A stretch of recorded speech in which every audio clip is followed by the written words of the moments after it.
Let's keep going. So at this point, we would like to talk about the S-plane. The S-plane was the place that you can have some kind of the poles and zeros itself. As I just told you, it has two important parts. It has the real axis and it has the imaginary axis. So the real axis is about some kind of decay and about the growth, while the imaginary axis is about the oscillation. So obviously you can find the roots of your denominator, and based on that you can find the poles, which are going to be these guys, or you can find the roots of your numerator, which is going to be your poles, and you can write them down. So again, this is going to be a 2D coordinate system that you have you have the real axis and you have the imaginary axis, and then you're going to represent specific physical behavior. So by mapping the system here, we instantly predict how it will move, resilience, and settle that we will see in the next slides. As I just told you, the right side of our S-plane is not a good one, because whenever you are in this point, by increasing the gain or K, you're going to reach to the point that your feedback is going to positive, while on the left side, we are going to have the better condition. And if you're some kind of the poles are going to be on y-axis itself and only, it means that you just have the j omega is going to be marginally stable. So the left side is good and the right side is not good. So this closed-loop system is stable if and only if all poles reside inside the left half plane. A single pole in the RHP causes a catastrophic instability that we don't like it. So let's see an anatomy of the real poles. The distance dictates the speed. What does it mean? The distance means the distance of your pole with y-axis. The further your pole is getting from the y-axis, you can see the faster your speed or some kind of your transient response would be. As you can see over here, I do have s as -1, so tau would be 1 second, and some kind of the settling time for a 2% is around 4 seconds if you consider around 4 tau. So you do have something like this, and it takes some time in order to reach to the settling point. While if you have the s as -5, you see that your tau is going to be smaller, because as I just told you, the speed is going to be faster, and your settling time is going to be 0.8 seconds. So you have the faster response if your s is going to be -10. One thing we learned: if you move your pole to the left side, your system is going to be faster.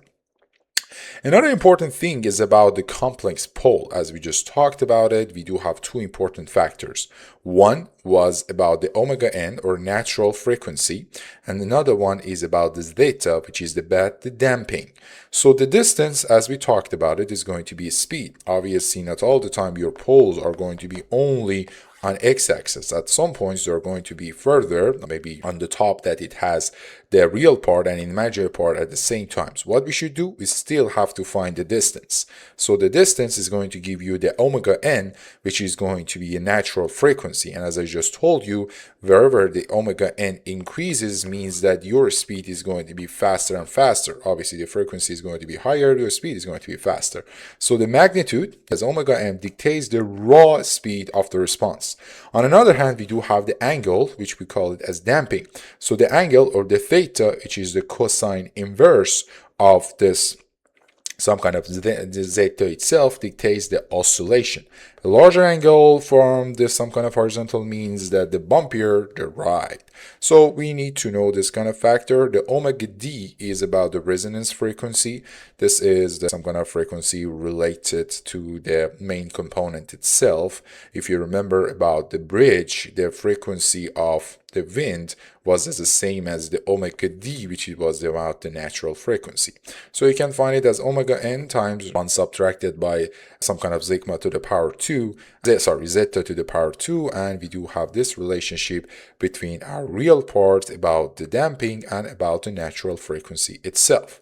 So moving the dials, how pole positions alter the physical behavior, we can see at this point we do have two poles from negative, which we do have it as this some kind of small sigma 1, and we do have this kind of the omega d itself. So as you can see over here, if I increase this one, increase the real value, I do have the faster decay. It means that this guy is going to be faster in order to reach to some kind of steady state value. Obviously it caused some oscillation, but it means about being faster. On another hand, if I increase the omega d, if I increase the frequency, I do have the higher amount of oscillation. It means that the frequency is going to increase and I do have the higher factor. On another hand, if I can manage to increase both of them, the the sigma and omega itself, I do have the faster overall response with identical percentage overshoot, which is something we are looking for. So about the translating the performance specification into some kind of geographic boundaries, as you guys remember, I told you that we need to know a couple of things. The first one is about the peak overshoot. We call it as PO. It follows a formula. The PO is equals to e to the power of negative pi times zeta divided by root of 1 subtracted by the zeta to the power 2 times percent. So this guy is going to dictate entirely but what? By damping ratio. It means that if you have that, you can find a percentage or amount of peak overshoot that this guy would have. On the other hand, we do have the settling time. So settling time is something related to the zeta and related to what? Related to the sigma, is related to zeta and about the frequency itself. So this guy is going to dictate entirely by the real part that is going to be distance from the origin itself. As you guys remember, if we increase this zeta, or increase this some kind of the real part, it means that we are increasing our distance from the origin. And if we increase that, we are going to get faster and faster. By getting the faster means that my timing is decreasing and the system is getting faster. And finally, we do have the peak time. It means that how much does it take for my system reach to its peak is going to follow this formula, which means that it dictates by the demand by damp frequency, or we do have it as omega d itself. Another important thing that we have to know is the place that we can consider as the safe point, because as I told you, we are going to use the controllers, use the lead and lag compensators in order to reach to a specific point. But where is that actually? We cannot obviously say only we have to move on the left side of the plane. They have to have the safe spot, right? That safe spot would be based on a couple of things. Most of the time, we assume that overshoot should be less than 10%. It means that your zeta should be more than 0.6. So pole must be remain within this specific angle. We call about this specific angle. Why these angles are important? Because you remember the theta is what is going to be cosine inverse of the zeta itself. Another thing, if you're talking about the settling time less than 5 seconds, imagine about the antenna itself, our frequency, the omega n, should be more than 0.8. Poles must be pushed far enough left. It means that the distance, which is going to be this omega n, should be high enough from our origins. We cannot consider it or this place because at some points they are going to lead to the fact of instability if you increase the gain. So these geometric boundaries define the allowed region for pole placement to meet performance specs. So we liked it. So if we would like to talk about the blueprint, designing a system is simply the act of forcing your closed loop poles into the specific geographical intersection. It means that we are going to design a system by using the lead and lag compensator to move all of our poles to be in this region. This is the main and this is the important knowledge about the designing. So about reading the map, it means that interpreting the pole zero plot. It means that first of all, you have to find your poles and you have to find your zeros. As you guys remember about our antenna problem, we had one pole, we had 1 0 and we had 3 poles. So the cross is going to be your poles and the circles are going to be 0. So the roots of denominator and the roots of the denominator itself. So the characteristic equation, the engine of closed loop system is going to be like this. It means that the mechanism of closed loop poles are simply the roots of the denominator. As I mentioned, is going to be what? Your DNA. So the plant or GS is going to normal system. The controller is going to be the guy by adding the leads and lags. So the TS, which is going to transfer function by considering the fact of the closed loop or feedback, is going to be something like this. So by designing the compensator, which we know as CS, we manipulate the roots of this characteristic equation. And by doing that, we can steer the closed loop poles to our desired coordination. Where is the desired coordination? The desired coordination would be something like that. Let's get back to our case study was what? Diagnostic the open loop antenna azimuth. If you remember our open loop system, we had something like this. First of all, we have to study that. So what is happening at this point? We do have 1 0 and we do have 3 poles. We are going to design it like this. So what this one says, because of the poles precisely on the origin or some kind of, we do have it as 0, the open loop system is resting exactly on the stability cliff. It's only marginally stable. If you guys remember, if you do have a pole on the y-axis or on j omega, it means that you do have an integrator and your system is marginally stable. So proportional control alone cannot safely stabilize this for large gain.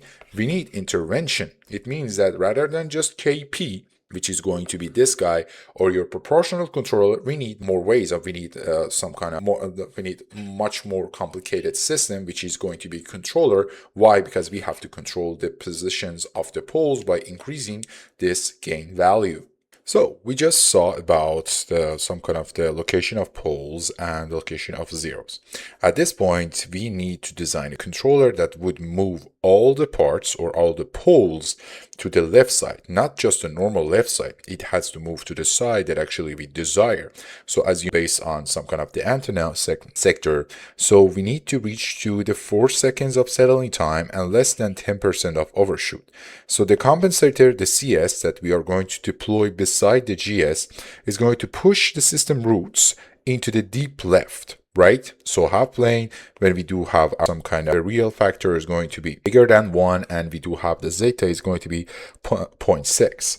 Also, in order to have this foreshadow of chapter 8, as we adjust the controller gain k from 0 to infinite, the poles trace a precise physical path across a map. Tracking this path is called the root locus. So that is the definition of root locus. That is why we do have it over here for our usage. So we do have some kind of practical rules of thumb over here that would be better to know what's going on. The rule number 1, the 1 second rule. For 1 second of settling time, place your slower dominant or something slowest. The slowest means that the one that is closest to your y-axis pole around. We do have the -4 to -5, which we consider the closest one, and we somehow move it beside. The rule number 2 is about the damping sweet spot. It means that keep this one, as you zeta is damping more than 0.6, and as you know, it's related to what is related to angle. So we need to consider this specific angle. For example, from here to here, this would be our sweet spot. And finally, avoid any sluggishness. It means that avoid making the system purely overdamped. So we don't like to make it as zeta bigger than 1. As you remember, zeta bigger than 1 means that overdamp, we don't like it. So we have to place the poles strictly on the real axis. If you put it any side or do something that your poles would move on the top, it could cause some kind of issues. So we do have it over here. We do have some kind of angles that we should keep it over here. And that's kind of the rules we do have. So as you just mentioned, we do have the controller. We do have the plant, which is the GS, and we are going to use some kind of lenses. The very first one is about the root locus, and another one is about the frequency response in order to manipulate all of the poles, and not zeros, obviously, because zeros are just constants, are the poles in order to make sure that our system is going to work on the left side of some kind of x-axis or the real axis, and everything is okay. So the root locus is about the time domain, and frequency response is about the frequency domain. So what are those range? Show exact pole locations by finding the roots of denominator. We can find the poles, make transient specs like overshoot, settling time. We saw that by using some kind of numbers like omega n and the sigma, it's like the zeta. We can find everything that we need. So it has some kind of blind spots. It has the harder to see robustness to delay and model uncertainty, because as you just saw, we didn't consider any delay or uncertainty or a disturbance over here. So it means that we need another lens. On another hand, we do have the frequency domain view. At this point, it shows gain and phase directly, and is going to give me some stability, margins, a system robustness, exceptionally clear. It means that at this point, I know how much is the phase margin, how much is the gain margin, how much I can change it, while I make sure that everything is stable. While it's harder to directly predict the precise time domain and overshoot, because as we can see over here, we don't have that much of information related to that while we had this. So safe design requires using both lenses together. So for the summary, again, the ultimate law means that all of the poles should be on the left side. The distance means the speed, the angle means damping, and finally we do have the engine. It means that the CS should be in a way when you combine it with GS, everything is going to be stable.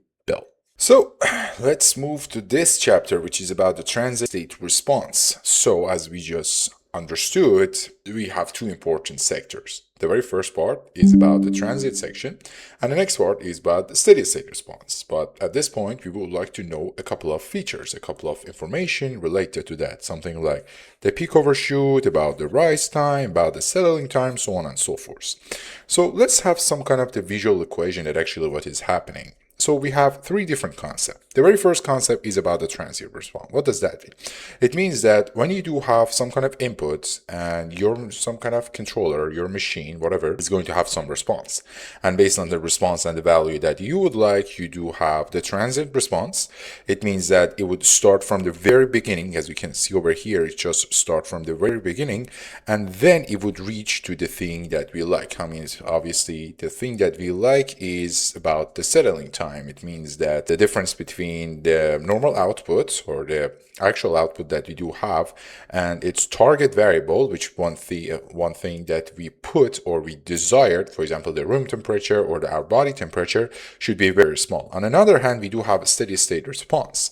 It means that what would happen at the end of the day, what would happen after some 5 tau or 4 tau when everything, the transient response is gone and everything is just going to be a steady state, something like the DC gain. So at this point, we can call steady state response as DC, while we can call this called as AC. Again, it's just for formality. Obviously it's not A, by the way. So our total response is important because it's going to be the combination of all of these. So we have the transient response that is going to happen from over here to here, and then we do have the steady state response that is happening from here to here. All in all, the complete system behavior shows over the time itself. Again, it's not very important part. It's something that we already know about it, but I think it was to mention. Another part is about the standard test. Why the unit step? So as you can see over here, maybe most of the time you do have this question for yourself that why we consider UT a lot, because UT, first of all, what was UT? UT means that for T is bigger than or equals to 0, your output, your some kind of, at this point, it's just input is going to be 1. Oh, sorry, my bad. Your input is going to be 1, while when the t is smaller than 0, your output, or at this point input, is going to be 0. So what's the Laplace domain translation for that one? The US is going to be 1 over S. But something that make this one interesting is that we can use the step input to show the reality of engineering. It means that it is simple to apply, just like the turn on and turn off a switch, and its worst case demand. This means that simulates an instantaneous maximum shock to the dynamic system from 0 to 1 in a very small amount of time, and it will give you the measurability. It means that for the uncomplicated to benchmark and the test empirically in the field itself, we can consider the measurability factor of step input. That's why we like it. So let's see, mapping the transient response. As I just told you, we do have different kind of important information.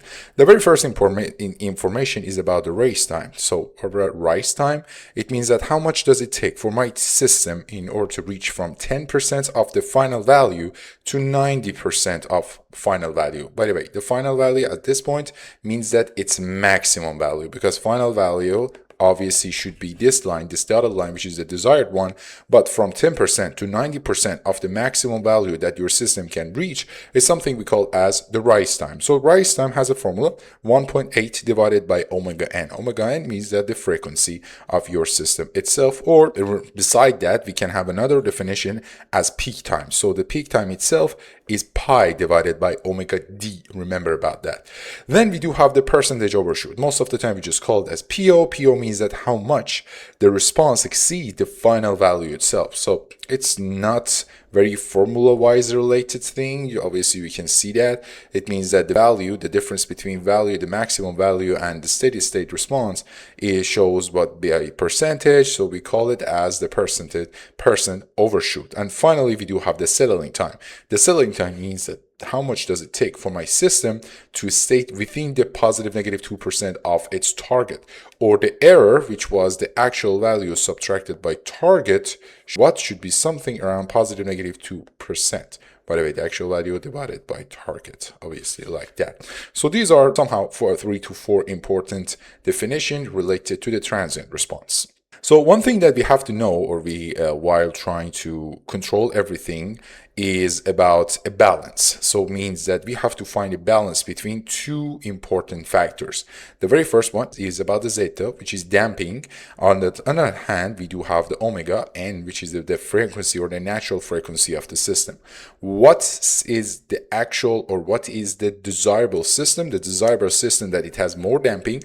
It means that it is more resilient against any kind of disturbances or changes, while it has the faster frequency and it can reach to the settling point faster. So the result is going to be faster settling time. And the TS for this guy, or the amount of settling time, is something that we call as 4 divided by zeta times omega n. For instance, if I do have a target that my settling time should be less than 4 seconds, while based on the constraint I know it should be more, its damping should be more than 0.6, by using the equation that we already had over here, we can find this some kind of the omega in itself. So the frequency, if we consider these two factors, should be something like this.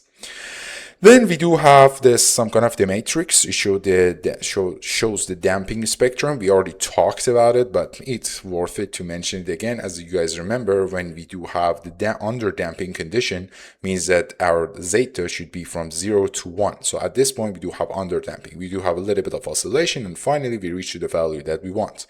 So what are the advantage? It's fast, but obviously we do have some oscillations. It's overshoots target and YT features most of the time the sine of omega and the cosine of omega. So if we would like to see it in our system, in our root locus, we can see that these two are the poles themselves. On the other hand, we do have the critical damped, which is favorable, which is something that we like. The zeta is equals to 1. So while we are talking about it, means that those poles are going to be somehow further from the y-axis itself, while they're somehow close to each other. So this is very ideal compromise and fastest setting time, and YT, or your output, follows this formula. On the other hand, we do have this sluggish condition, means that we do have overdamping. So at overdamping, still we do have the two poles itself, but as we can see, their distance is a little bit high. So we do have the sluggish response, no overshoot, but on the other hand, it has the slow setting time, and it's going to feature two distinct real poles itself. So the final value, we already talked about it, or something we called as a steady state error, means the difference between the target that we like and the actual output. So if we consider the formula wise in timing, the time domain definition would be the E of infinite, or the number of error, or the amount of error at the infinite time. So we do have the limit of RT subtracted by YT. Again, the RT was the target that we already put for our system to reach. YT is the actual output, and T is going to move to infinite. So we do have the Laplace, the main definition, and this calculated via the final value system. So for the Laplace equation, we do have something like this. So if you would like to find the error in the frequency response or the Laplace equation, the only thing you have to do is just have the ES times S for the S equals to 0. What was ES again? ES was RS, which means that your target input subtracted by ys, which is the actual output. But remember, it's not in the time, it's in frequency, or you have to find the Laplace equation. And finally, you have the value that you need.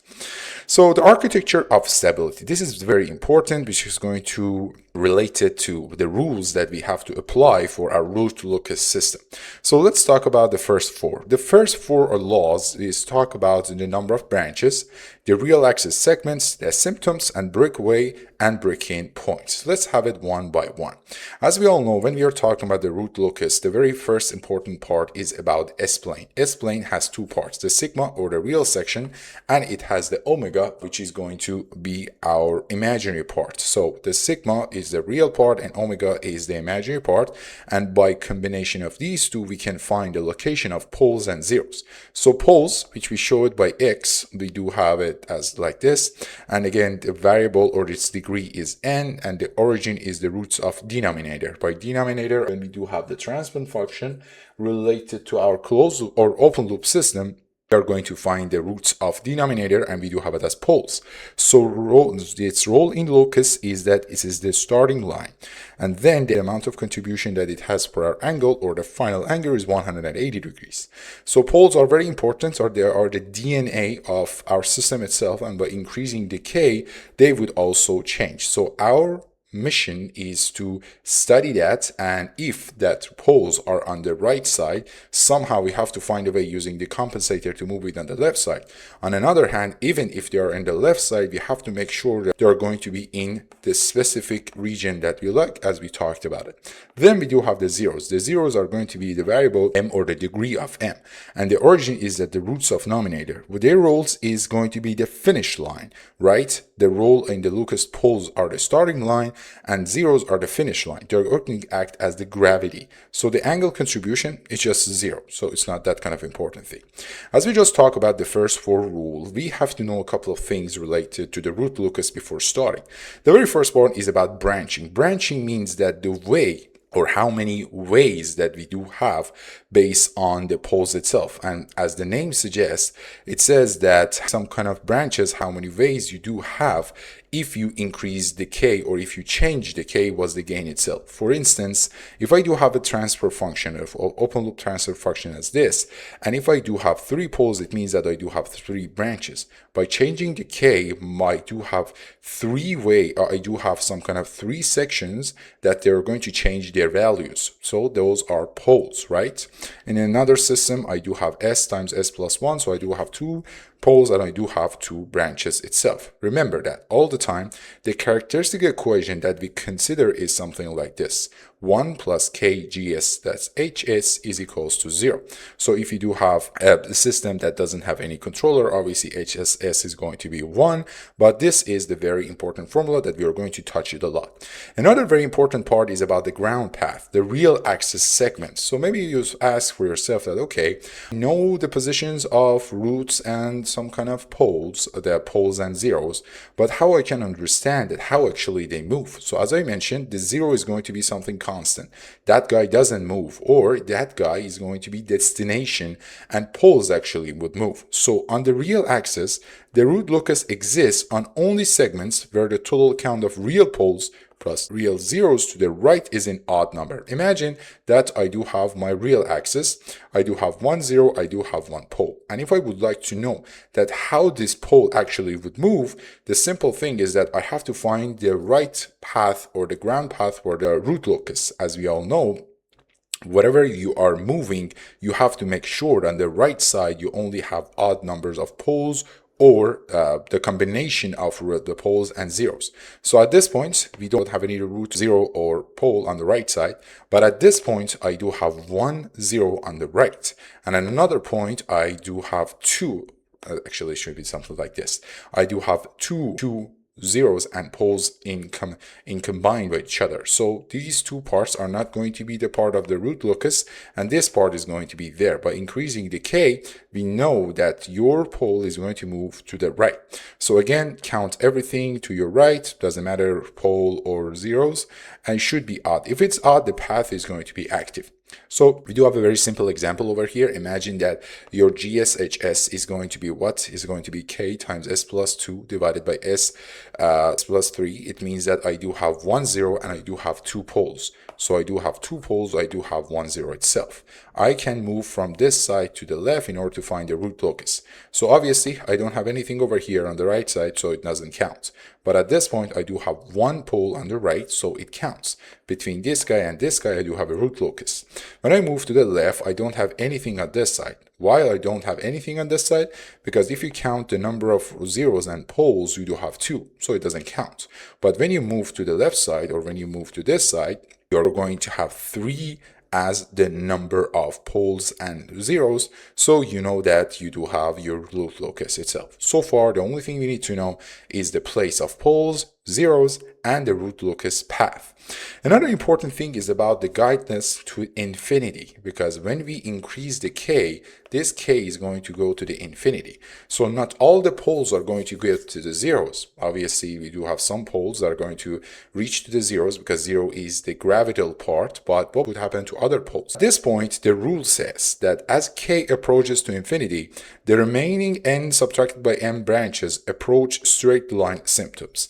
It means that at some points we do have some poles that, for instance, if this pole is like this, and if we assume that this part is going to be the root locus path, we are going to have something like this. Most of the time, two poles are going to achieve to each other, and while they're achieving, at the end we do have the collision.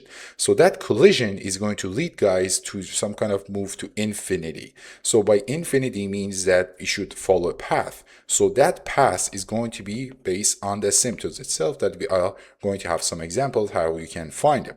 So again, what is the concept? Since there are more poles, which is going to be n than zeros, as you guys remember, we can call a system stable that we do have more number of poles than zeros itself. Some branches have no finite zero to terminate at. It means that some poles, they have the zeros by themselves and they can reach to the zeros, while others they don't. So they must escape to infinity. So the mass some kind of part says that for a very large S, the system simplifies to what? To k times s to the power m subtracted by n, which is going to -1. So the roots arrange themselves equally spaced around the massive circle. So again, we do have these asymptotes, and those guys or those poles would move forward.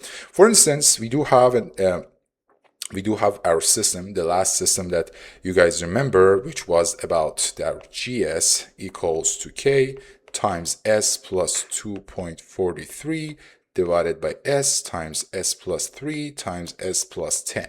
So if we do have this system and we would like to, again, it's about the antenna itself, we would like to find the real part or the anchor section or some kind of this point, as some kind of mentioned, that is the combination, or that is going to be the intersection point of our asymptotes. We do have the formula for that. So this was why I would say that the sigma A is going to be the sum of poles subtracted by sum of zeros divided by n subtracted by m. So n was the degree of poles, while m was the degree of zeros. We do have 0, we do have -3, we do have -10, subtracted by -2.43 is going to give us this value, divided by 2 is going to be this one. So as know that the asymptotes are going to have the intersection, but here's a real question. What is the angle between the asymptotes? In order to find that, we do have another formula for theta. It says that 180 plus 360 times k divided by n minus m. So if we do have the k equals to 0, we do have it as what? We do have it at 90 degrees. If we do have the k equals to 1, we do have 270 degrees. So we can say the asymptotes would be like this. Or if the poles reaches to each other, one will move forward while another one moves downward. The final rule would be about the breakaway and breaking points. Well, what is the concept? The precise coordination where multiple branches collide on the real axis and violently diverge or converge. As you guys remember, I told you that when we do have the formula like this, that 1 plus kgs hs is equals to 0, we have to find a place that those poles are going to have the collision. So obviously it is so important to know that where are they going or where are they coming in, because of when you increase your k to infinity, that would matter. So how we can find it? Simple. First of all, we have to isolate the gain. Then you have to find the differentiator. It means that the derivatives of k based on s, and find your some kind of the candidate itself. So we have to find a candidate. So we have to solve for S to find the mathematical collision points. And finally, we do have the validation part. So verify the calculated some kind of S values on an active real axis segments based on the rule number 2. So what this point actually says to us, this point says that we do have the breakaway point, and the definition means that branches is actually going to leave the real axis. As you guys remember, I told you when we do have the collision, at this point, some kind of poles are trying to leave the axis or leave the x-axis or the real axis. So what would happen? This part represents the local maximum value of k along that specific real axis segment itself. By using that, or by knowing that, which means that the breakaway point is going to give you the maximum of k itself. On another hand, we do have breaking point. So the definition is that branches are going to arrive at the real axis. So what's the topology? What's the math over here? This guy represents the local minimum value of k, where complex branches are going to touch down. It means that at some point where your kind of poles reach from some kind of infinity, they can have some kind of collision to each other over here. So this part is going to be your break-in point. So those were 4 rules related to poles and your zeros, and if you would like to some kind of summarize them, it would be like this. At the very beginning of the point, you have to mark the zeros and poles. Then you have to count the total branches, rule number 1. Then you have to find some kind of the activation, or the root locus section. Then you have to project the asymptotes and centroid. The centroid was the one that we found based on the sigma itself. Then you have to find the pinpoint, which means that that part that we do have the collision itself. So we have to say it's break in or break out itself. So let's have an example. So let's see the example again. We do have our foundation. Again, we do have the antenna equation, and that's somewhat a very familiar part. So let's start from the beginning. Let's try to apply all of those rules. The GS is equals k times s plus 2.43 divided by that. So step number 1, obviously we have to place the poles and obviously place the zero itself. You can see that I do have my poles and then I do have the zero itself. Then step number 2. Obviously, since I do have 3 poles, for sure I know there are 3 branches expected. Then we do have the rule number 2 is about the scanning. So we do have the highlighted section that actually is going to be inside my root locus, based on the fact that every time you are at any kind of place on the real axis, you have to count the number of poles or zeros on your right side. So you have root locus over here. So then try to study that one. As I just told you, by increasing the number of k, poles would move. One pole which is going to move toward the 0, because 0 is just the gravity part. Another thing that we have to know is about the asymptotes. So obviously, since we do have these poles, we do have the collision section. How we can find the collision section? That was very simple. There's some kind of when you add all of the poles, you have to subtract it from the 0 and then divide it by n minus m, which we found as negative 5 point something. So we know for a fact that at this point, we do have the collision. If you increase the gain, your further one would move this way and your another guy would move that way. So based on that, we do have the collision at this point, but we have to find the angle. The angle was found 90 and 270 degrees based on the k is equals to 1 and the k is equals to 0. So we know one of them would move forward something like this and another one is going to be like that. So as we can see, we do have the curve, we do have everything that we need. So we had our structure itself. So again, rule number 1 is the number of branches. It means that the formula n number of poles. We don't care about zeros. The rule number 2 is about the real axis. We have to count how many some kind of poles and zeros do we have. If we do have the odd part on the right side, we are in the right axis or the ground path. So rule number 3 is about the asymptotes. So we have to find the sigma at what point the asymptotes happens, and we have to find the angle itself. And rule number 4 is about the breakaway. We have to find the dk divided by ds based on the 1 plus k times js.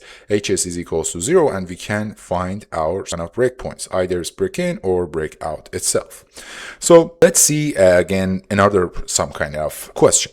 So at this point in our question, we do have something like this, right? So we do have the gs is equals to this guy, and if you would like to find what? So based on the formula that we know, 1 plus k times js is equals to 0. This is the formula for the closed loop system, right? So we do have our k, actually gs is going to be everything except the k itself, and 1 plus kjs is equals to 0. So if you find that on the numerator, you do have this formula itself. You would see that. So if u equals to 0, it means that we have to find some kind of s, or we have to find the roots, right? So for k, our kind of roots are going to be something like this. For k is equals to 100, we do have the roots like this. So these roots are going to be the poles itself, because as you guys remember, the formula related to the closed loop response was k times gs divided by 1 plus k times gs itself. So by finding these two, by finding the s over there based on the different values of k, we can have the infinite number of poles itself. So again, if the k is 1, we do have something is 100 we do have something, and 1000 we do have something. So what is it actually trying to say? It says that we do only have one equation, which means that this equation, and we do have three roots. Obviously, at the end of the day, we do have three roots. However, we do have infinite possibilities. It means that calculating the roots for every possible k is just flying blind. It means that we need a way to see the entire system at once. And again, that's why we do have the root locus, because root locus is going to tell us that what would happen if you increase the value of k. You do have some kind of poles or zeros at some constant points, and by increasing the k, you can see that at what point they're going to move to the left or to the right or whatever place that we do have, and then we can study the system itself. One important thing that we have to know, as I just mentioned, 1 plus kgs is equals to 0. It means that kgs is equals -1. What does it say? It says two things. The very first one is about k times gs. If we find the absolute value of gs, and if we do have the absolute value of k, there's some kind of the multiplication should be 1. On another hand, if we find the angle between the k and the gs, k is obviously it's just a number, so it doesn't have any angle, but the angle of the gs based on the zeros and poles, it should be 180 degrees. The 180 degrees represents the negative value in 1 itself. So at the end of the day, we do have the magnitude condition, means that the gs and 1 over k, they should have the same value magnitude wise, and finally we do have the angle condition. It means that the angle of gs at the end of the day should be 180 degrees. So three critical questions when you have the navigation, when you start from the beginning to the end, you have to ask yourself. First of all, where are we starting our work? Where is the origin, or k is equals to 0? So where the path starts? At the open loop poles of the gs itself. Again, that's why we do have the open loop section. That's why we do have the gs is equals to what we would have the gs, which is going to be like a fraction, and the denominator is going to be 0, and we can find the s, and we can start from that point. Then the destination, where actually we would like to end. So at the open loop zeros of the gs, or the escaping to infinity along the asymptotes would be your destination. And finally, it's the border. When does the system become unstable? The exact point that path across the j omega axis is going to be the point. So we have to answer these three questions. So imagine that we do have two poles like this, right? So based on that, and again, imagine that some kind of the movement of those poles are going to be something like this. If you increase the value, one would move this way, and another one would move that way. So when k is equals to 0, all of them are stable, all of them at the same point. When the k is increasing, one maybe move this way based on the 0 or based on whatever value that we have, and one will move that way. And the destination, or the k when it goes to infinite, is based on two factors. Do we have zeros or not? If we do have zeros, the poles would move towards the 0, and if we don't, it means that your guy, which is pole, is moving toward the infinite. Or if we do have two poles by side, we can find a collision, and we can find the asymptotes itself.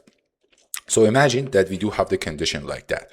The gs is equals 1 divided by s times s plus 2. So as we know, one pole is like this and another one is -2. So by increasing the gain, they are going to move towards each other.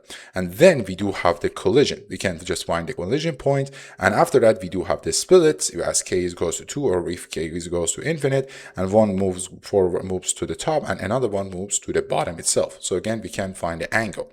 So the power of attraction, as I just told you, the 0 is going to act as a gravity point. It means that wherever you have the 0 at your have the 0 in your gs, it means that you ensure one of the roots, one of the poles are going to move towards that. So it means that I do have two poles on this side. I know for a fact that these points are going to be on the pathway or under the root locus. So one moves toward the 0, one moves toward the 0, while another one goes to the infinity. So again, 0 are going to act as the littler magnet. They alter the topology of the map, the map attracting wandering poles and permanently neutralizing them. That's why poles are important when we are talking about the part about the lead and lag compensators. So let's talk about again the power of zero. As you can see over here, we don't have any zero over here. So what would happen?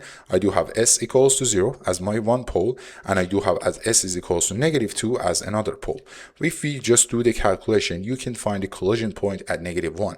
So what would happen at this point? At these two are going to reach to each other. We do have the collision. One is going to this way, and then one goes to that way. So the probability of being the oscillation and unstable situation is very high. On another hand, we do have another system that has 1 0. Again, it has two poles. So one of the poles would move this way. It means that to infinite, while another pole is going to be moving that way. So this some kind of pole, if its distance between the y-axis is high, we can somehow consider it's, we can just ignore it. And also on another fact, since we do have this pole, which one is going to go through our zero itself? And since this place on the left side is something that we like and it's not moving from the real axis, somehow we can say we are at this stable condition. That's why the zero is so important. Again, as I just mentioned, that this part of the left side is the safe zone, while on the right side is going to be unstable zones. Another thing that we have to know is the K crit. What is that? This is the exact point of marginal stability that is going to give us the maximum allowance for gain before any catastrophic failures happen. It means that imagine if we start from here, for example, if you do have the pole over here, by increasing the K, my number is going to move through here and after that go through that point. So if we do have a K and if we can define a K, this K means that how much I can increase it while I make sure that I won't reach to this value or we won't reach to the right side. This maximum K is K critic itself. Another thing that we have to know is about, it's not just important that we will be on the left side, but also other factors are important. As you remember, we have two important parts. The very first one is about the settling time and another one is about the overshoot. And each of them, they do have the formula. So the settling time is somehow related to the distance, or we do have it as omega n, while the overshoot is related to angle, is related to damping. By combining the angle and the distance itself, we can find the safe zone. So design suddenly becomes visual. That's a good thing. Does our path drive through the target? If yes, simply find the corresponding K value. We can find it. And if we know proportional control alone is not sufficient, and we have to redesign the plant, it means that we need lead and lat compensators. So far we understood about the root Locus reference card. The very first one is about the engine. 1 plus kjs is equals to 0. Another one is about the journey itself. Start at the open loop conditions when you get k is equals to 0 and ends in open loop zeros when you get k is going to infinity. So obviously at one point we do have the poles moving through the zeros, and at another point we do have other sort of poles that they are going to reach to infinity. So the stakes, again, we have to make sure that when we do have the condition like this on the LHP on the left side of the vertical axis or the JW axis, everything is okay, while we are moving to the right side, we are entering the danger zone. So we have to make sure that how much we can increase the K, or we call it as K crit, or is some kind of a critic. So this is the value of maximum of K. And finally, we do have the utility.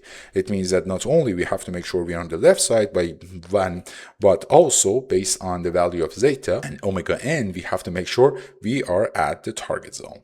So let's move forward to the fact that we can do so many things with the root Locus, reading transient response from the root Locus itself. So let's start with the fact. As we just know about the anatomy of the S-plane, we do have two sections. We do have the real axis, we do have the imaginary axis. Again, this some kind of poles would be based on the real part, the sigma, and based on the omega itself.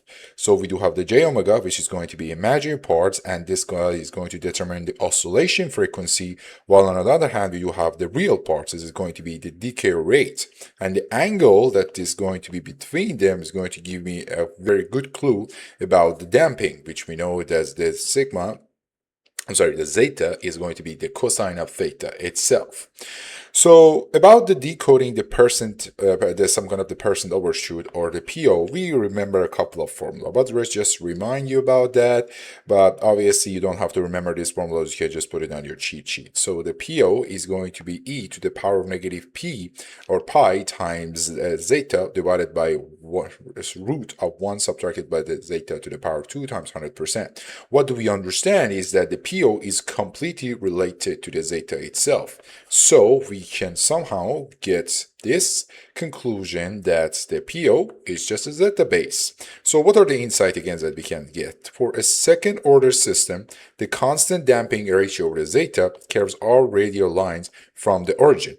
All poles at angles theta from the negative real axis share the exact same zeta, and thus the exact limiting overshoot means that confining the poles inside the specific cone. So this is just a formula, this is some kind of via information, but obviously are the facts. So another good thing that actually we can use is that whatever pole that we do have is going to be inside, for example, this line, they are going to have the same amount of the theta itself. By knowing that one, by knowing the zeta, as we know the zeta again is going to be cosine of theta, and since the angle, by the way, when we are talking about the angle, it means that whatever angle our line is going to make with the x-axis itself. So at this point, when we do have this theta as 0, means that cosine of 0 is just 1, so it means that your theta is 1, and I don't have any kind of overshoot if you put it inside the formula. If we do have the 30 degrees, we do have the zeta like this, and we do have the PO, and if we do have the theta like that one, you do have the PO as 10%, at which most of the time is something that we like. At this point, we just use the very simple protector in order to find this oscillation section. So we do have the zeta over here, we do have the oscillation over here from the 0 to 1. It's just simple explanation. Another important thing is about the settling time. As we know, the Ts is equals to 4 divided by the sigma itself. So sigma, again, is going to be the real side of your pole, and for instance, if our pole is going to add s negative 1, your Ts is going to be 4 seconds, negative 2 is going to be 2 seconds. And if our pole is going to be something like this, we don't care about the imaginary part. The imaginary section is for the damping and for oscillation. While at this point, we are talking about the settling time, which is going to be 8 seconds, both of those times. As you just can see, whenever we're moving from this point, which is going to be our some kind of core or our some kind of your center to the left, your Ts is going to decrease. It means that the further number or the further pole from your y-axis seems that is going to accelerate the whole process, is going to be faster and faster. So again, the constant settling time curves are vertical lines. And then the poles with the same real part have the identical settling time. We don't care about the imaginary part, only real part, regardless of how high their imaginary parts go. So this is some kind of a very good information about the settling time and what would happen if we move from some kind of center to the left itself. So here's the important part, the acceptable design region. As we just talked about it, we have to consider two important sectors. The very first one is about the overshoot, and the next one is about the speed, because as you guys remember about the antenna, we consider the fact of that the damping should be a specific number while our some kind of the speed should be another number. Based on the speed, we can find our value, which is going to be the sigma itself. On another hand, based on the overshoot, we can use it in order to find the theta. So, sorry, find the zeta. By combining these two guys, we can find a region that would says that if I can move to the left while I keep this value or while I keep this angle, I'm in a good shape. And it means that if I increase the K, my system is still going to be stable. Or if I'm not in this region, it means that I do have a problem. I have to make some kind of compensators, lead or lag, to get rid of this issue itself. So again, by intersecting our mathematical limits, we create the literal physical sweet spot on the S-plane.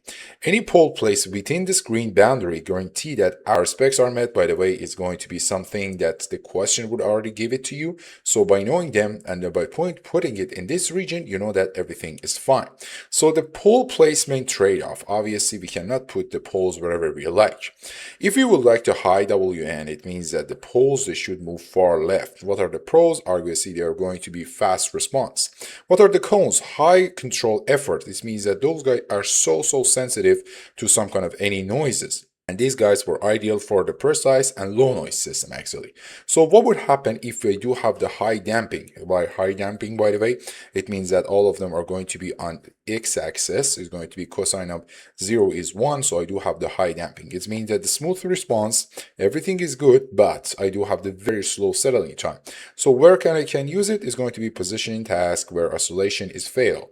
On another hand, we do have the balance system. While I keep this angle, I also on the fact of the line, or I do on the vertical line, it would be good speed, reasonable overshoot, and it's ideal for the most standard practical application. So let's talk about the real world complexity, the dominant poles. What does that mean? Imagine that I do have the condition that I do have two poles like this, and I do have another pole. As we just remember, the pole that is going to be over here is going to cause a very fast response for the system. But we do have the thumb rule. What does the thumb rule say? That if the leftmost poles decay instantly, what does that mean? It means that the rightmost poles, the least negative, dominate the transient response. It means that if I do have the condition that the distance between the further poles with the closest or with the normal poles would be more than 5x, at this point we say that this pole is not going to have any kind of significant impact on the system itself. I can get rid of that, or I can forget it, because this guy is fast enough. This guy is just going to go to the infinite if I increase the case. So these two poles are going to be important. So we say that if a pole is a 5x further left than the dominant pole, its effect is some kind of typically negligible. By the way, the dominant pole are the poles that are actually going to be close to your y-axis. So the case analysis, for example, in a system with pole of -1 plus minus 2j and -10. The pole at -10 obviously considers only a brief microtransient. So the main 4-second settling time and 23% of overshoot are entirely dictated by this guy. Based on kind of the sigma itself and based on the zeta, we have the damping. We do have the information related to the transient and a steady state response. So we consider these two parts as facts. So what about the step response? Let's consider different kind of factors or different kind of placement for the pole, and then consider that what would happen to the response itself. Imagine that I do have my alpha, there are negative alpha on this side, and the left side is a good one, but I would like to see that what would happen. If I do have this, everything is normal, it's nothing crazy is happening. I do have the time, I do have the amplitude, and time-based amplitude is going to be steady states. So at this point, I do have the purely exponential, and it's going to be settled after for tau.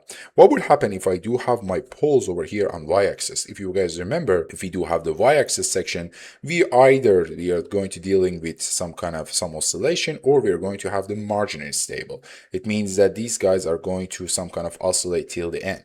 So at this point, the situation is not that bad. It means that some kind of conjugate parts are going to be over here, or if I consider a really small sigma, they can move forward over here as well, but still they are so close to the y-axis. That's why I'm saying that they're close to the y-axis, because if they were completely on the y-axis or imaginary part, you had something like this. But right now you do have the smooth steady state. It means that you do have some oscillation or overshoot at the beginning, but you have some smooth steady state. So again, this is going to have some kind of oscillation dictated by sigma, and there are some kind of this oscillation is going to dictate by the omega itself. So what would happen if I do have this 0 on the left side? As you guys remember, 0 doesn't have that much of effect on the steady state, but it has so much effect on what? On the transient response. That's why you see that over here I do have some undershoot, and then it's going to move forward to the steady state. So the pole, the 0 at the left side, they modify the component sizes. And it's going to what? Far left zeros can induce initial undershoot before the curve rises. So as you can see over here, this happens because of our 0 on the left side. So let's have the case study. Let's talk about the numbers. As you guys remember, we were talking about the antenna system setup. So what we got, or what we are looking for, we are looking for the PO of less than 10%. So when we are talking about the PO of 10%, we are talking about the zeta of around 0.6. And also the TS should be less than 4 seconds. If you guys remember, the TS was related to our omega n. So based on that, if we would like the PO less than 10%, it means that your zeta should be more than 0.6. And again, the poles must be inside this positive negative 53 cone. So by the way, this is not 53, by the way. This is the 53. This is the positive 53. This is the negative 53. We know that the cosine of positive and negative numbers are the same. So that's why we do have this green sweet spot. On another hand, we have to make sure that our timing or the settling timing is less than 4 seconds. This means that your sigma should be more than 1.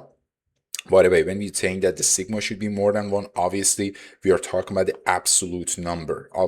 Because if we are talking about the positive 1 over here, obviously our system is not stable. So it doesn't make any sense if you're talking about that part. So we are talking about this point. So whatever number that is bigger than this part and also going to be in this sweet spot is the part or is the section that we like. So the result, the strict acceptable design region is locked in. It means that whatever happens to the normal condition or to the compensator beside the normal control, beside the normal plant or normal system, we should move around this sweet spot. But what about the proportional control limit? Imagine that I do have the equation. As you guys know, this is my GS and this is the K, this is the gain, and I do have this number again for the antenna.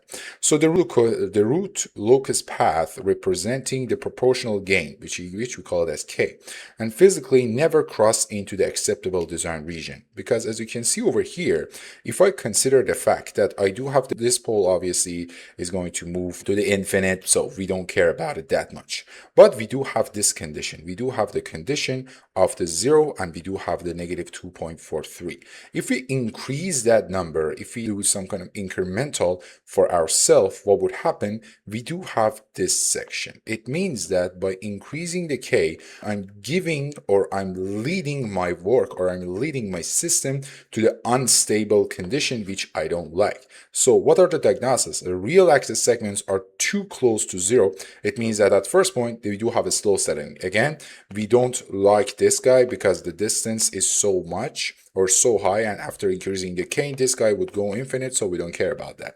And about the complex branches are straight toward the imaginary axis, which is going to reach to the unstable condition. The conclusion, the proportional controller K alone is mathematically insufficient. It means that at some point it's going to be okay. At some points it's going to give us this section, but at another point is going to give us this part, which is going to be completely unstable. So it means that the locus itself must be physically bent using what? Using a compensator. This is the part that we are going to talk about, the compensator itself. So for the practical design, the very first part is about finding your some kind of PO and finding the timing from the problem itself. Then you have to do the conversion, translate the spec to the S-planes by finding what? By finding the boundaries. If you remember, we were talking about the 53 degree and we are talking about the 1 or negative 1 are the sigma. Then we have to plot the uncompensated root locus. It means that we have to plot the poles, we have to find the zeros, and then we have to see that what would happen if you increase the K. Do we have any issue? And if we do have that issue, it means that obviously we have to use some compensators. And step number 4 is about the checking. Does the locus intersect the acceptable region? If yes, find K and stop. So that was the yes, but if no, obviously we have to do what? We have to find some lead and lag, which is about the compensator. And finally, we have to verify that everything we did is going to be right, which is going to enter us to the new chapter, Root Locus Design, the lead compensator playbook. So this is about lead, then we will talk about the lag itself. So again, let's consider the issue. What is happening? As I just told you, the issue would happen at a time that your roots or your poles are so close to some kind of imaginary or your y-axis, and then by increasing the number of K, instead of just moving, for example, over here or moving towards the region that we like, those guys are going to enter this some kind of danger zone. By entering this danger zone, this means that your system is getting unstable. On another hand, by using the lead compensators, we can make a condition that most of the time our system what is going to work on this green region, and it means that by having the right number of K, still we cannot increase the K as much as we want. If you guys remember, we were talking about the K critic. By having the right number of K, we can still be at stable condition. So to achieve this, or faster settling times and lower percent overshoot, we must force the system poles deeper into the left half. As I just mentioned, that we have to move them something like this. To explain, lead compensators provide the exact geometric pull required to reach these targets. I will talk about it in detail that how you can design it or how you can find all of those numbers. So this is the physical anatomy of the lead compensators. We do have the formula for that. We do have the CS. Obviously, CS would be beside the GS itself. We do have the KC, which is going to be your gain or the compensator gain multiplier. We will find it. Then we do have the numerator. We do have denominator. So in the numerator, we do have S is equals to -1 over T, which we will talk about it. Don't worry about it. Don't worry about that part. So it's -1 over T, which means that you're 0. And on the other hand, we do have the pole itself. So what is the relationship constraint? The alpha that you have over here, which is related to pole, should be something between 0 and 1. Because alpha is a fraction dividing by its result in a larger value. Therefore, the pole is always pushed further left than 0. It means that our pole can be moved over there, and if you can move some kind of the poles of your compensator, you are leading the whole system to shift itself to the left. So this is the rule. The 0 is always to the right of the pole. This is very important. You have another standard form, by the way, of this equivalent. Is going to be something like that. Rather than just writing it down like this, we can write it down like that one. It doesn't matter. It's just about writing. So again, as you guys know, what this going pulls the locus toward stability, and the distance pulls minimize repulsion. So at this point, what I do have my pole, and I do have the 0 itself. 0 is going to act as the gravity part, while pole is going to act as a repelling part. So by considering this, or the point that you like, by the way, how we found this point, if you guys remember, we had this sweet spot. That sweet spot was like this, and also we had some kind of angle. It would be better to like this, for example, positive and -53. Based on that, I will find the point that actually I would like my system to go through that part. Then I define a pole and I define a 0. Based on these two, one is trying to have some gravitational section, while another one is repelling. We can find the numbers related to Kc and related to the fact that what position this 0 and this some kind of pole should be. So the 0 is going to add some kind of phase lead, making the system want to oscillate less and settle faster. And the pole, on the other hand, is unavoidable consequence of physical realizability. It's going to park far away to minimize its interference. So obviously, lead compensator are good for something and are bad for another thing. Because they're good, we say that they're going to excel at moving system poles leftward, because we need to move or some kind of shift everything to the left. And these guys are going to dramatically improve the transient response speed, and finally they're going to add some critical damping to highly oscillating system. On another hand, we do have some issues. They cannot improve steady state error, does not attenuate low frequency noise, and absolute phase ceiling. They cannot add, for example, they cannot add -60 to +65 degrees of the phase per stage, which is not that kind of important. Important thing is related to maximum phase equations. It means that obviously I cannot use those guys in order to change whatever that I like to whatever value that I need. Obviously, I do have some limitations. That's why we do have the frequency of max phase, which is going to be omega m is equals 1 divided by t times root of the alpha itself. The alpha was a number between 0 and 1. And maximizing the phase shift that it can be added, it's based on the alpha itself. So these two equations are so important. So let's talk about how actually we can apply it, right? The very first important thing is that, do we need those values? Do we need the zeros and pole, or do we need the lead compensator? If you increase your K, and if you do have your S-plane axis, and one in the meantime, some kind of poles are trying to shift themselves to the right, means that your pole are too much in the right, and you have to shift them to the left. Shifting to the left means that we have to use the lead compensators. So we have to place the 0 safely below the target. For the pole, we're going to place the poles far to the left. Gain, we can calculate to find the Kc via magnitude condition. And then finally, we can plot the simulated step response. So let's see what's going on. Imagine that we do have a condition, that in that condition, we would like to use some kind of lead compensator. How we can understand that is happening? Obviously, because of the poles are so much to the right, so I need some kind of lead compensators. At this point, we know a couple of things. The overshoot should be something around less than 10%, means that your zeta should be more than 0.6, right? More than 0.6 means that your value should be between positive 53 and negative 53. This is something that we know. On another hand, we know that the settling time should be less than 4 seconds. By knowing that it should be less than 4 seconds, we know for a fact that your real or the sigma should be more than 1. So by considering the 53 and by considering the fact that our value should be more than 1, we are going to find the point. This is the log target. This is the target that we would like our system to reach if we increase the k itself. So -1 plus minus 1j. We found something. So this is our target. And right now we have to put the poles and zeros in a way in order to reach to its value itself. Step number 2 and 3. First of all, we have to place a 0. Where we should put that?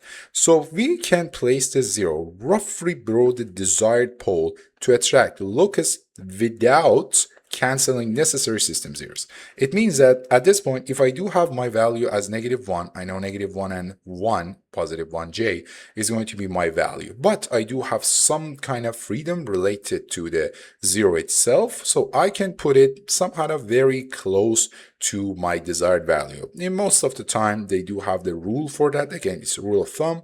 So we do have 2 to 10 times of the desired sigma. So at this point, if the sigma is 1, we can have the 2, 3, or 5 itself. On another hand, we do have the pole placement. So we have to place the pole far to the left to ensure its angle contribution as SD. SD is going to be my point, is going to be my lock point. SD is mathematically negligible. It means that the heuristic formula for that is PO, or the location of P, should be 10 to 100 times bigger than the 0 itself. So at this point, for example, the PO is 2250. Then we have to do the calculation. As you guys know about the core truth, the C, or the C of S, times the G of S should be 1. So it's the C of S means that the C of S means that if you do have a pole over here, and if you do have the SD over here, the distance between these guys based on the poles multiplied by distance of zeros with locked points, if you multiply these two guys based on the distance, it should be 1. This is one truth. Another one is about extracted gain formula. It says that the Kc can be found by 1 divided by that some kind of multiplication. One thing that I have to mention is that at some point maybe you would say that something is not right because you have the CS times the GS is equals to 1, while at another point you mention something like this. So it means that obviously these two guys should be 1, and 1 divided by 1 is going to be just 1, and Kc is 1. So one thing that I have to mention, that this formula is actually following a very general concept, and in that general concept CS times GS is equals to 1. That's why we can use this one to find the Kc itself. So, as we mentioned, the Kc, or gain Kc, is the precise geometric ratio required to force the root locus to pass exactly through our target, or SD. We calculate it by multiplying the vector length, as I just talked about it, these vectors, they do have the length, this one and this one, of the poles, and dividing by the vector of length of the zeros itself. So that's a very important thing. Let's have this very famous examples. Again, I know maybe at some points you're sick of it, but this is a very important example. So here's the plan. Imagine that I do have my GS is equals to K times S plus divided by S times blah. So at this point, we know for a fact that we do have an issue. That means that our system normally by itself is not going to good enough, or it's not going to follow the thing that we would like. That's what we need to consider. Two facts about the overshoot and about the settling time, because we would like the system to act like this.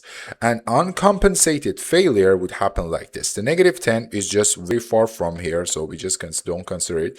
We do have -3, we do have the 0 over here. So these two guys are going to move towards each other. Then we do have some kind of collapsing, or some kind of one of the I'm sorry about that one. This negative 10 is not very far from here, to be honest with you. So we can make it like this, that this negative 10 and this negative 3 are going to move to each other, while this 0, which we do have it at over here, is going to be devoured by what? By negative 2.43, which is going to be pulled. We don't have any problem with this guy, but our problem is with these two guys. Actually, it should be something like this, and it's going to pass the boundary, which we don't like it, obviously. We need to make sure that the PO is something around 10%, while the TS is something around 4 seconds itself, right? As I just mentioned, by PO of 10% means that your zeta should be 0.6 and your angle should be 53 degrees, while on another hand, your sigma should be 1 itself.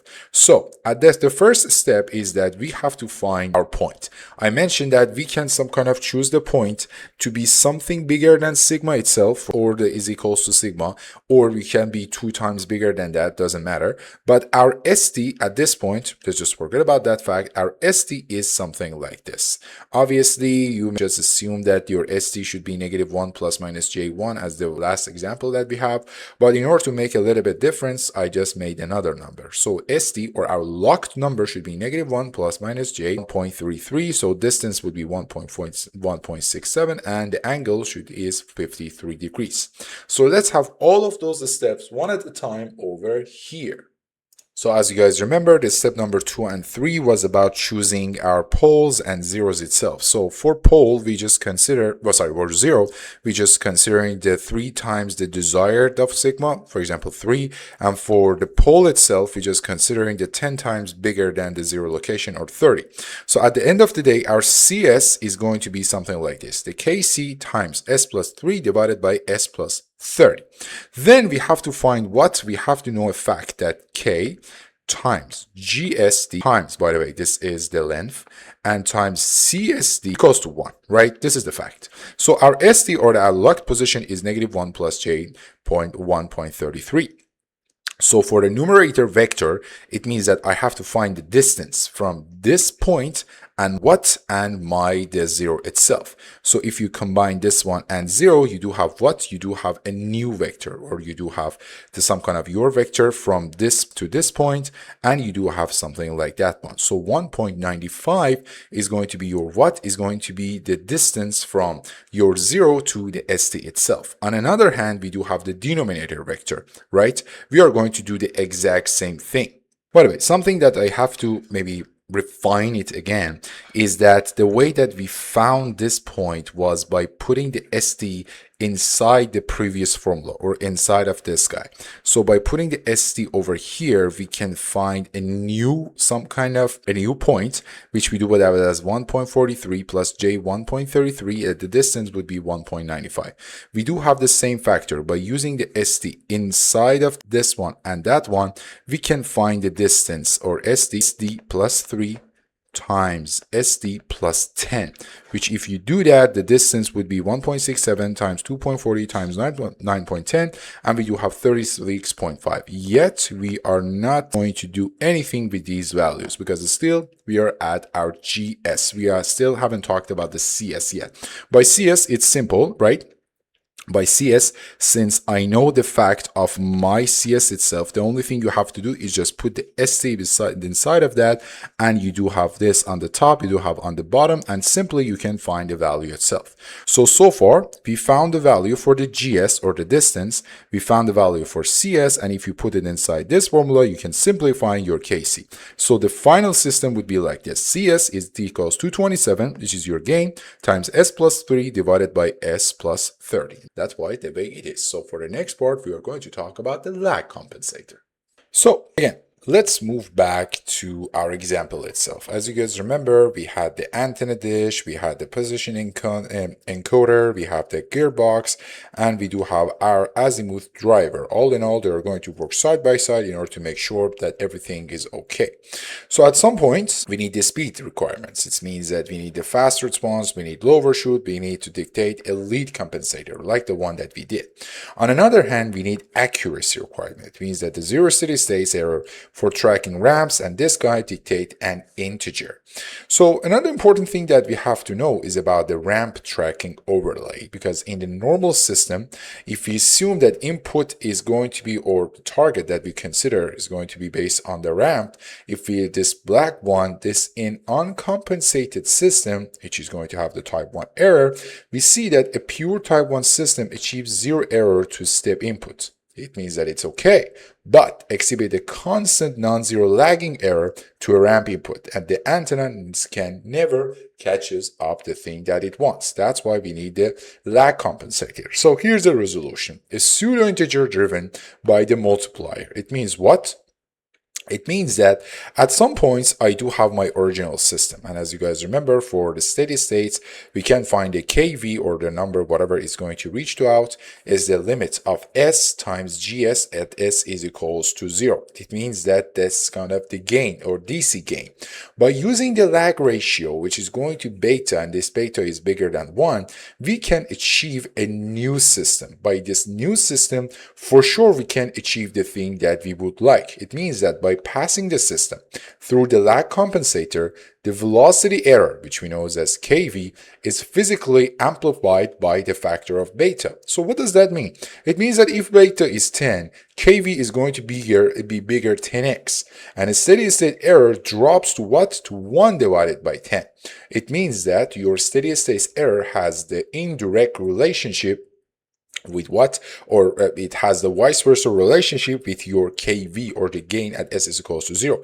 If I can find a way to increase the K, I can decrease the steady state error. That's the beauty of it. So let's just talk about anatomy of the transfer function. Again, we do have the KSCS is equals to KC, the gain itself, we do have the 0, and again, we do have the pole itself. So what is the key rule? Is defining the significance of a lag compensator is the pole position strictly to the right of the 0 itself. This is something that we have to consider when we are talking about the lag compensator. At the end of the day, we do have the formula for that. It's so simple and so just like the lead compensator, but with some kind of differences. So the microgravity root locus effect, because we would like to talk about it. So at low frequency near the origin, the pole dominates the dynamic. It adds the necessary integrating character to drastically slash steady state error. This is happening for the low frequency. On the other hand, for the high frequency, further up the imaginary axis, the pull of the 0 and push of the pole precisely cancel each other out. The net effect is 0. That's a good thing, and the main root locus branches remain undisturbed, leaving the established transient response completely intact. So at this point, we are focusing on the transient part, on the steady state part, when we talk about the lead compensator. Why about the lag compensator? So we need to make sure our transient response doesn't have that much of an effect from the fact that we are using some new zeros and poles itself. So let's talk about design. Let's talk about how we can define this baseline and target. The step number 1, analyze the uncompensated system. It means that find the open loop. We are talking about the poles and 0, calculate the current kV and current ramp error. For instance, if we do have a system, an open loop system of 100 divided by 100 times S plus 2.43 divided by system, the antenna part, and we imagine that our some kind of the K at that point is going to be 100. So by the current part, the kV can be found by just putting S as 0. If you do that, you do have your final number as 8.1. So what is the current error? Current error is 1 divided by 8.1 is something around 0.12 radian. Step number 2. We have to extract the target from the system specification. It means that the kV requirement is 1 divided by error, which is something that we found, right? So specific requires the error of what? 0.05. What does that mean? It means that I have to reach from to this guy. So obviously there should be an amplifier. There should be something that we call as beta, or the lag compensator over here. So our beta can be found by some kind of dividing this guy and this guy, or our first kV was 8.1 and the new one should be 20. So by dividing those two, I can find my beta itself, and beta is going to be related to my lag compensator. So far, again, the beta is 2.47, and this is going to be best practice, allows for rounding to convenient. Obviously, you cannot at some points have exactly 2.47, so you can still consider as 2.5. So step number 1 to number 3 is just finding about the beta. Here's the important part, designing the step number 4 and 5. So for the step number 4, we have to find is lag 0. So the strategy is this, place close to the origin to avoid disturbing dynamics. Typically default is something around negative 0.1 radian per second. So we assume that the 0 is going to happen at this time. It means that your t is going to be around 10 seconds. It means that right now I choose my 0. Then what about the calculating the lag pole? So divide the 0 location by the calculated beta ratio. It means that your S was around negative 0.1 divided by the 2.5. It means that the beta itself, and you do have negative 0.04. So your pole is also going to be what? To be over here. By the way, these two parts should be these two guides should be replaced by each other. So finally, my CS is KC times S plus 0.1, S subtracted by the pole, by the way, and then I'm sorry, S plus 0.1, which is about some kind of the 0 itself. Obviously, if you make this guy as 0, you can see that your S is going to be your negative 0.1 and S plus 0.04. This is about your lag compensator, but we have to move forward, right? Because we still haven't found that K. So step number 6 is that you have to compare the uncompensated vs compensated root locus, and the closed loop poles must remain approximately unchanged to satisfy the transient space, because not only we would like to make sure that the state response is going to be okay, we don't want to have any disturbance over the transient response. So right now we do have the good speed, either it's using the lead compensator or without it, but we don't want to break that rule, so we have to make sure that we are not going to destroy it. So at this point, with K is around 100, the closed loop control remains securely anchored near S is equals to negative 1 and our some kind of negative 6 plus minus J4. That's why we consider as K100 at the very beginning. We assume that the 100 is a good one. So transient response is entirely preserved. KV increased by precisely how much? 2.5x. So that's the way that we can have our K itself is something around 100. And as you can see over here, our target RAM we put was over there. And at some points, the original value was 0.123, while by using the lag compensator, we somehow reached to 0.05. That's the beauty of it. So we found any number that we need, and we found that with some kind of the K of 100, we can find our KV itself, because obviously the KV found based on the new modification. So let's talk about the trade-off, some kind of the tuning, the 1/t location. At first point, if you have the closer to origin, it means that the smaller 1/t, what would happen? We do have the transient safety is high. It means that some kind of speed of the convergence is low and it takes longer time to eliminate the error. So the standards is that place 1/t at exactly 1/10 of the dominant closed loop pole frequency to balance the speed and safety. On another hand, if we do have the speed of our convergence is high or transient safety is low, we do have what? We can use the multiple lag stages. For massive error reduction requirements, engineers cascade to a stage to achieve a larger net beta without breaking the low frequency. At this point, for instance, I do have my KC, we found that, for example, it's 100, one time at using this guy, which was the first lag compensator, and the second time is going to be using this one. So by combining larger 1/t and but a smaller 1/t, we can have the trade-off that we need. So let's talk about the system boundaries, where the lag compensator actually failed. The very first fail is about the zero error illusion, because at some point you assume that we can use different kind of lag compensators side by side and try to reach to the zero some kind of error illusion, which is obviously an illusion. You cannot design a system that actually can get rid of all of those errors. You still have some problem. That's why we consider the negative 2% as a steady state error. Another thing is about the lazy transient, because pushing the beta too high, because at some point maybe you think that let's increase the beta, let's reduce the error, you would have an issue.